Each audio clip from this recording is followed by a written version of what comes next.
Season of the Hunt. One exile to another.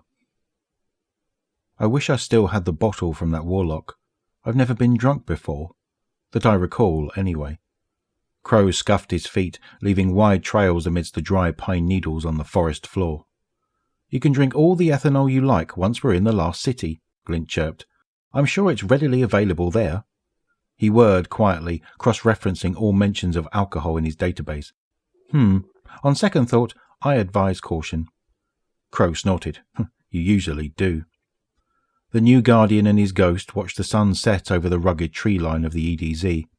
In the pine-scented stillness, Crow was suddenly anxious.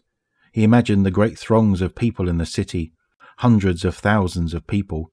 So many people, all armed with the secret of his forgotten past. If they learned what Crow himself didn't know, what would they... What else do you want to try? Glint's tone was light, but his shell flaps were furrowed in concern. We deserve to celebrate. We can do anything you want, as long as... I know, Glint, I know. As long as nobody sees your face. Crow imitated the chipper digital voice of his ghost, and then smiled ruefully. I wouldn't even know where to start. Food, maybe? I'm tired of everything tasting like gun oil and ether. I know just the place. A deep, languid voice floated out of the forest behind them. Crow whirled, hand on his sidearm, ready to draw.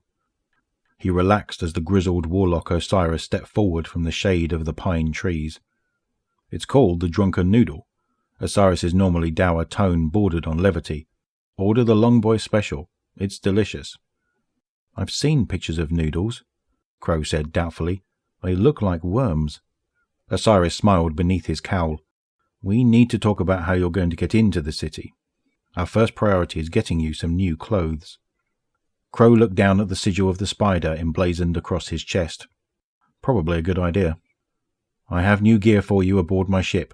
Osiris beckoned the pair back into the forest. You can change while we wait for nightfall. As Crow followed in the warlock's footsteps, he once again imagined the crush of the last city. He could feel the weight of humanity pressing in around him, the mass of flesh and accusing eyes, the looming walls closing in around him. Crow's rumination was broken as they stepped from the trees into a clearing with a beat-up jump ship parked in the center. Osiris paused at the foot of the loading ramp and turned to face Crow. There will come a time when your identity, your past, can no longer stay hidden. Crow felt a tightness in his chest as he imagined the whole city, all of humanity, staring at him.